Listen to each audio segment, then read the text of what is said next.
लेके पैसे की आवश्यकता ना हो तो इसमें आप निवेश कर सकते हैं।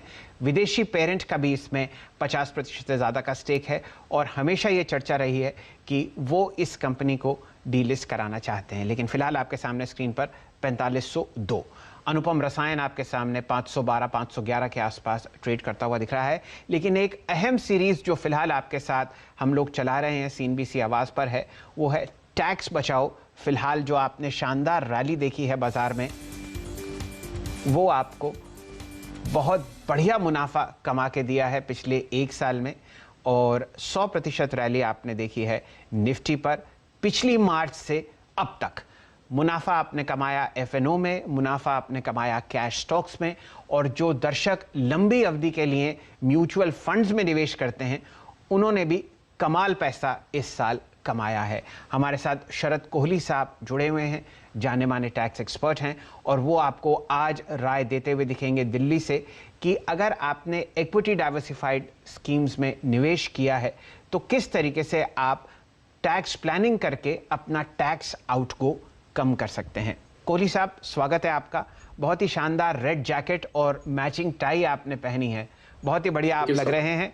सबसे पहले तो चर्चा शुरू करते हैं। बताइए, शॉर्ट टर्म कैपिटल गेन्स और लॉन्ग टर्म कैपिटल गेन्स के क्या रेट्स हैं इक्विटी डाइवर्सिफाइड स्कीम्स में? शुक्रिया शैल जी, पहले तो वीरेंद्र को भी अभिनंदन, और करोड़ों जो दर्शक जुड़े हुए हैं CNBC आवाज के, उन सबको मेरा अभिनंदन। जी हाँ, बिल्कुल आपने बिल्कुल कहते हैं अंग्रेजी में नेल ऑन दी हेड, क्योंकि जिस प्रकार शेयर्स में लोगों ने पिछले एक साल में मुनाफा कमाया, लाजमी बात थी कि उसका असर आपको mutual funds, equity mutual funds पर भी देखने को मिला, क्योंकि जो DIIs हैं, डोमेस्टिक इंस्टीट्यूशनल इन्वेस्टर्स, उन्होंने भी उसी स्टॉक मार्केट में लगाया जो रिटेल इन्वेस्टर्स ने लगाया। तो इक्विटी म्यूचुअल फंड्स का जहां तक सवाल है शैल जी, काफी हद तक इक्विटी से मिलता जुलता हिसाब किताब है। दो हिस्सों में हम बांटते हैं, या तो आप लॉन्ग टर्म होते हैं, अगर आप 12 महीने क्रॉस करते हैं तो आप long term equity mutual fund investor माने जाते हैं। अगर आप 12 महीने से कम रखते हैं तो आप शॉर्ट टर्म कैपिटल गेन के लिए एलिजिबल हो जाते हैं। तो दोनों के रेट शैल जी बिल्कुल इक्विटी से मिलते जुलते हैं। 10% अगर आप लॉन्ग टर्म कैपिटल गेन कमा रहे हैं म्यूचुअल फंड पर, इक्विटी म्यूचुअल फंड पर, हम बार बार इक्विटी शब्द का प्रयोग मैं इसलिए कर रहा हूं क्योंकि हम अभी इक्विटी म्यूचुअल फंड की बात कर रहे हैं, और 15% लगता है अगर आप इसको 12 महीने से कम की अवधि में रखते हैं। तो 10% अगर आप एक साल से ऊपर चलते हैं, 12% अगर आप एक साल, 15% अगर आप एक साल से कम चलते हैं, आपको इस पे कैपिटल गेन देना होता है। ओके सर, ये बताइए कि म्यूचुअल फंड से जो होने वाली कमाई है, इस पर जो टैक्स लगता है, आपने दरों को बताया, और अगर आप देखें समय अवधि के बारे में, शॉर्ट टर्म और लॉन्ग टर्म कैपिटल के टैक्स के बारे में बताया, इसको बचाया कैसे जा सकता है? हमने रोज ब रोज जब टैक्स रेट्स को समझा, स्लैब्स को समझा, उसके बाद हम फोकस करते हैं कि रिड्यूस कैसे करें आप अपनी टैक्स लायबिलिटी। एक म्यूचुअल फंड निवेशक जो है वो अपनी टैक्स लायबिलिटी को कैसे कम कर सकता है, वो सोर्सेस क्या है?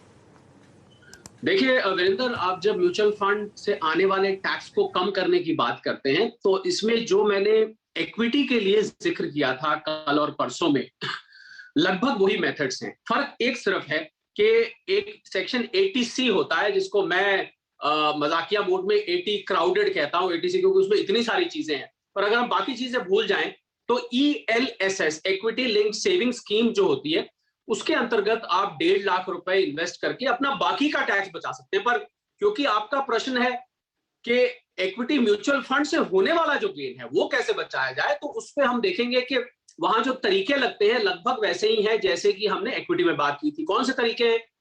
पहली बात, हम सभी निवेशकों को यह सलाह देते हैं कि वो 31 मार्च में, अगर उनको गेन हो रहा है तो 31 मार्च से पहले पहले एक बार अपना लॉन्ग टर्म कैपिटल गेन अवश्य बुक कर लें। क्यों कर लें? क्योंकि जिस 112A का मैंने जिक्र किया था, 112A, जिसमें आपको 1 लाख तक के इक्विटी के कैपिटल गेन पर माफी है, वही माफी इक्विटी के म्यूचुअल फंड लॉन्ग टर्म पर भी लागू होती है।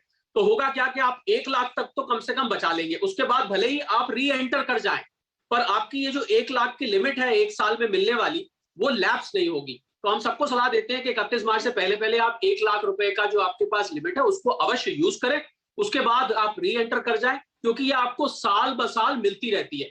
तो पहला तरीका तो ये है। दूसरा तरीका जो मैंने बताया था वीरेंद्र, कल बताया था कि आप अपने फैमिली मेंबर्स के नाम अलग अलग अकाउंट्स खोलें, अपने फैमिली मेंबर के नाम म्यूचुअल फंड्स ले, तो उसमें सभी को वो 1-1 लाख रुपए का बेनिफिट मिलता है। 5 मेंबर्स मान लीजिए घर में है, तो 5 लाख रुपए का आपका equity, long term capital gain equity mutual fund पर बच जाएगा। तो ये 1-2 तरीके हैं। बाकी हम दर्शकों को ये भी बताना चाहेंगे कि उसमें जो एटीसी वगैरह से बेनिफिट मिलता है, या चैप्टर 6 से डिडक्शंस को कहते हैं, जिसमें एटीडी, एटीसी, वो आप लॉन्ग टर्म और शॉर्ट टर्म कैपिटल गेन के अगेंस्ट सीधा सीधा सब्ट्रैक्ट नहीं कर सकते हैं। तो जो मैंने तरीके बताए ये बहुत क्रिएटिव है, बहुत सोच विचार के निकाले हुए हैं, तो इन पे ध्यान देके आप बचा सकते हैं। अच्छा, एक बात बताइए शरद जी, क्या शॉर्ट टर्म कैपिटल लॉसेस जो आपको होते हुए दिखते हैं एफएनओ ट्रेड्स में या कैश स्टॉक्स में, क्या आप उनको लंबी अवधि के टैक्स गेन इक्विटी फंड में ऑफसेट कर सकते हैं? जी हाँ, बहुत बढ़िया शैल जी आपने सवाल पूछा है। जो शॉर्ट टर्म कैपिटल लॉसेस हैं उसको आप लॉन्ग टर्म के अगेंस्ट कर सकते हैं, पर लॉन्ग टर्म कैपिटल लॉसेस को आप शॉर्ट टर्म कैपिटल गेन के अगेंस्ट नहीं कर सकते, क्योंकि आयकर अधिनियम में ये एक विशेष प्रावधान है। बिल्कुल आपने ठीक कहा, जो शॉर्ट टर्म कैपिटल गेन को आप long term capital gain, short term capital loss को आप लॉन्ग टर्म कैपिटल गेन के अगेंस्ट बिल्कुल ऑफसेट कर सकते हैं। ये तो चर्चा आपने करी इक्विटी डाइवर्सिफाइड फंड्स पर, लेकिन कोहली साहब, हमारे बहुत सारे ऐसे दर्शक हैं और निवेशक हैं जो लंबी अवधि की एसआईपी में पैसा लगाते हैं इक्विटी डाइवर्सिफाइड फंड्स में। तो यहां पर भी क्या कोई नियम है, लास्ट इन फर्स्ट आउट या फर्स्ट इन लास्ट आउट? मान लीजिए लंबी अवधि से आप एसआईपी करा रहे हैं और अब आप 5 साल का जो एसआईपी है उसमें लास्ट 1 साल के एसआईपी का क्या टैक्स ट्रीटमेंट होगा और पिछले 4 साल का क्या होगा? या बिल्कुल शैल जी, जैसे एसआईपी में सिस्टमैटिक इन्वेस्टमेंट प्लान होता है, उसमें निवेशक के पास चॉइस होती है, वो मंथली लगाए, क्वार्टरली लगाए, बाय एनुअल लगाए, उसके पास चॉइस होती है। अब यहां पर प्रश्न इसलिए खड़ा हो जाता है क्योंकि आपने जो निवेश किया, जो सिस्टमैटिक इन्वेस्टमेंट करी, वो अलग अलग समय पर करी, तो इसमें first in first out FIFO method लगाया जाता है। फीफो मेथड का अर्थ है कि जो आपने इंस्टॉलमेंट एसआईपी की पहले दी है, जब वो अपनी 1 साल की मियाद पूरी कर देगी, जब वो अपना 1 साल पूरी कर देगी, तो उस पर लॉन्ग टर्म कैपिटल गेन के लिए एलिजिबिलिटी बन जाएगी। इसी प्रकार जब उससे अगली करेगी, कहने का मतलब यह है कि जिस तारीख को आपने एसआईपी की वो इंस्टॉलमेंट या आपके अकाउंट से वो कटा है या आपने निवेश किया है, उस पीरियड से 1 साल गिना जाएगा। और इसी प्रकार वो कैस्केडिंग रूप में, मतलब उसको आगे आगे आगे आगे आप सरकते जाएंगे, जैसे जैसे आपकी इंस्टॉलमेंट 1 साल पूरा करती जाएंगी, आप long term capital gain mutual fund equity पर जो आ रहा है उस पे जो 10% टैक्स की सुविधा है वो आप बाकायदा ले सकते हैं। जी अरे कोहली सर, एक चीज़ आपसे पूछना चाहूँगा। हम तमाम इक्विटी इन्वेस्टर्स के साथ साथ, चाहे वो म्यूचुअल फंड्स के जरिए ही क्यों ना आते हों, एक डिविडेंड नाम की टर्म जो है ना, वो पीछे पीछे पीछे पीछे आती है। म्यूचुअल फंड निवेशक जो है वो जब डिविडेंड का ऑप्शंस पिक करते हैं, डिविडेंड का टैक्स ट्रीटमेंट कैसे होता है, ये थोड़ा सा समझाइए एग्जैक्टली। जी हाँ, बिल्कुल, क्योंकि 2 ऑप्शंस होते हैं वीरेंद्र, हमने देखा म्यूचुअल फंड इक्विटी में एक ग्रोथ ऑप्शन होता है, एक डिविडेंड वाला होता है। तो कुछ लोगों को जिनको नियमित इनकम चाहिए होती है वो लोग डिविडेंड ऑप्शन चूज करते हैं। तो जब डिविडेंड मिलता है, तो हमने देखा कि अभी हाल में जो चेंजेस किए गए बजट के दौरान, उसमें अब डिविडेंड निवेशकों के हाथ में टैक्सेबल है। तो डिविडेंड जब आपको मिलेगा म्यूचुअल फंड से, तो आपकी वो बाकी की जो इनकम्स हैं, जो बाकी के इनकम सोर्स है, बिजनेस प्रोफेशन है, सैलरी है, कैपिटल गेन है, हाउस प्रॉपर्टी है, उन सब में इनकम फ्रॉम अदर सोर्सेज में ये इंक्लूड हो जाएगा। जैसे ये इंक्लूड होगा, ये आपकी बाकी इनकम में जुड़ जाएगा। और जिस स्लैब में, वीरेंद्र ये ध्यान दीजिएगा, जिस स्लैब में आप फॉल करते हैं, मतलब आप 5% में है, 20 में है, 30 में है, नए रेजीम में मान लीजिए आप 10, 15, 20, 25, जो वहां पर लंबी स्लैब की लिस्ट है, जिस भी आप स्लैब में है, उस स्लैब से इस पर जाके टैक्स लग जाएगा। परंतु इस पे आप टैक्स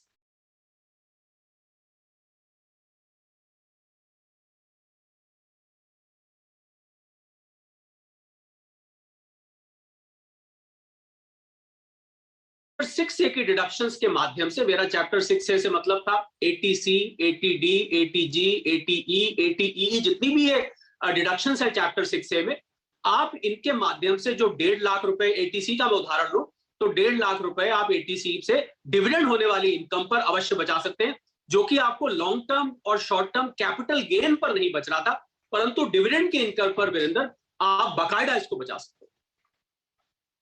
ये आपके सामने फिलहाल आती हुई दिख रही है डिविडेंड्स पर, जो आपको इक्विटी डाइवर्सिफाइड फंड्स देते हुए दिखते हैं। कोहली साहब, आपसे आखिरी प्रश्न, एनालाइज कीजिए एक टैक्स आउटगो उस फंड पर जो आपको ईएलएसएस के जरिए मिलता है 3 साल के लिए, जहां पर लॉक इन होता है, और अगर 3 साल बाद एक आपने इक्विटी डाइवर्सिफाइड फंड में लंप सम निवेश किया हो, वहां पर टैक्सेशन कितना होगा?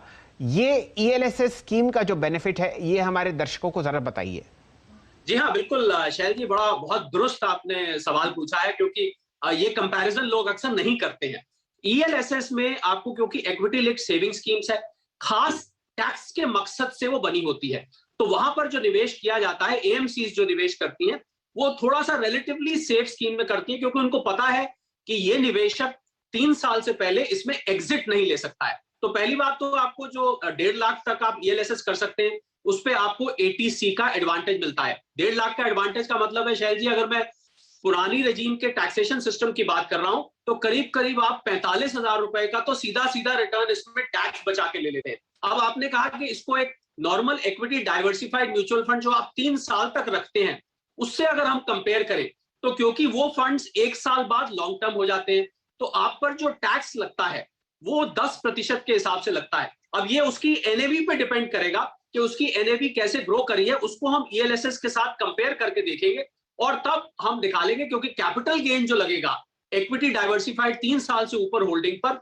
वो 10% से ही लगेगा, और उसको आप एटीसी के माध्यम से या चैप्टर 6A के डिडक्शन के माध्यम से नहीं बचा सकते, जबकि ईएलएसएस इन बिल्ट खुद ही एक एटीसी का माध्यम है, उसमें 45,000 का रिटर्न आपको अच्छा आ जाता है। मैं समझता हूं सभी निवेशकों को शैल जी ईएलएसएस में जरूर निवेश करना चाहिए, क्योंकि ये जो सीधा एडवांटेज मिलता है, ये बाकी के म्यूचुअल फंड्स को ओवरटेक कर जाता है। जितने भी हमारे दर्शक निवेश करते हैं म्यूचुअल फंड्स में, मार्च का इंतजार ना करें, कृपा करके 1 अप्रैल को शानदार इक्विटी फंड डाइवर्सिफाइड स्कीम्स जो ईएलएसएस आपको ऑफर करती है, उसमें निवेश करें हर महीने। आखिर मार्च का इंतजार ना करें। अगर आपने पिछले साल ये किया होता तो आपको ना सिर्फ शानदार रिटर्न्स मिलते, उसमें आपको टैक्स भी बचता हुआ दिखता। कोहली साहब, आपका बहुत बहुत आभार, आप हमारे साथ आज जुड़े।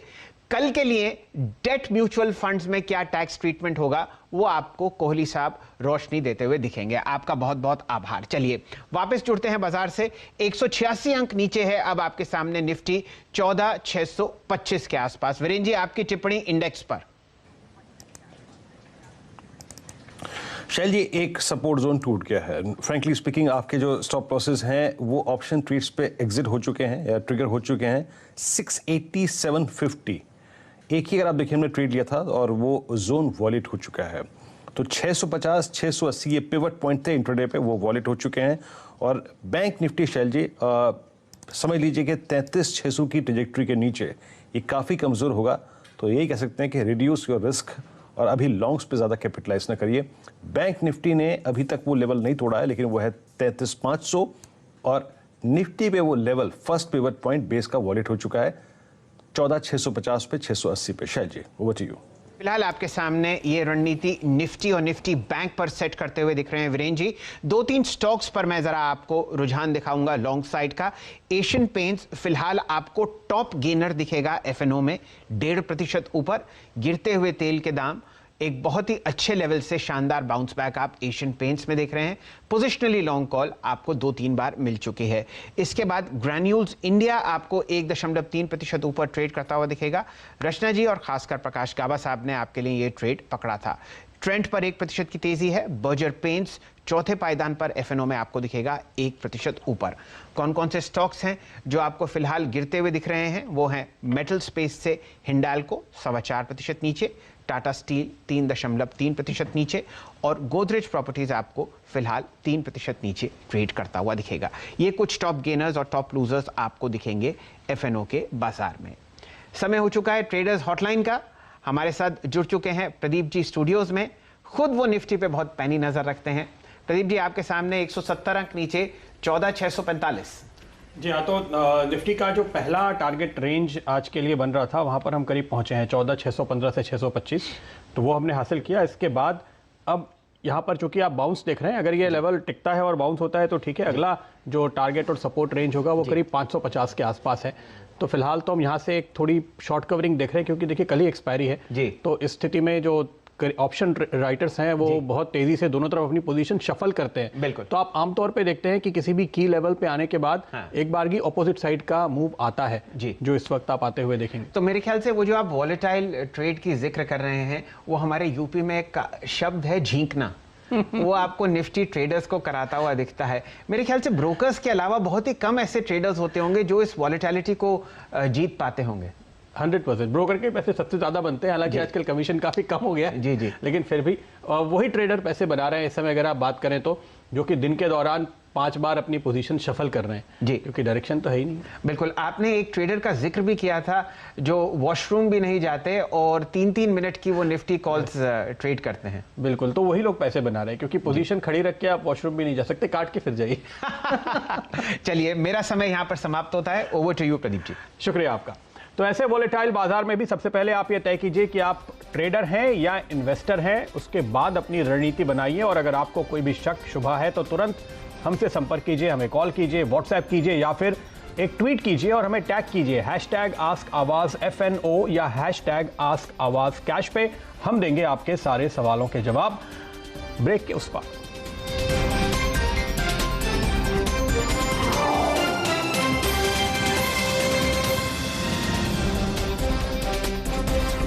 Mongia Steel presents Majboot Stocks of the Day.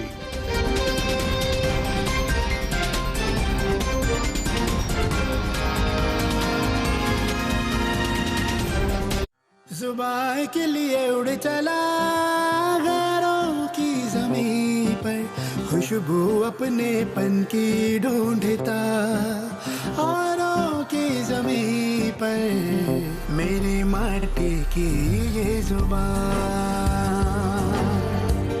मेरी माटी की ये जुबान है मुझसे दूर मीलों दूर, पर ये दिल है कि चख रहा है उन्हीं अल्फाजों का नूर नूर और नूर। दूर कितना भी जा, इस जुबान से दूर ना जा पाओगे। विमल, बोलो जुबान केसरी।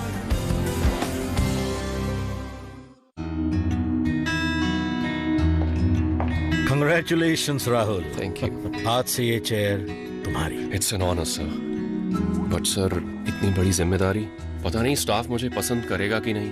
तुम उनका ख्याल रखोगे ना राहुल, तो वो तुम्हारा और कंपनी का ख्याल रखेंगे। Here's a good way to show you care. LIC's pension and group scheme, pension, gratuity और रिटायरमेंट बेनिफिट्स आसानी से मैनेज करता है। मतलब एम्प्लॉइज खुश तो कंपनी भी खुश। आपका क्लोन बिल्कुल ओरिजिनल जैसा, चेक कर लीजिए।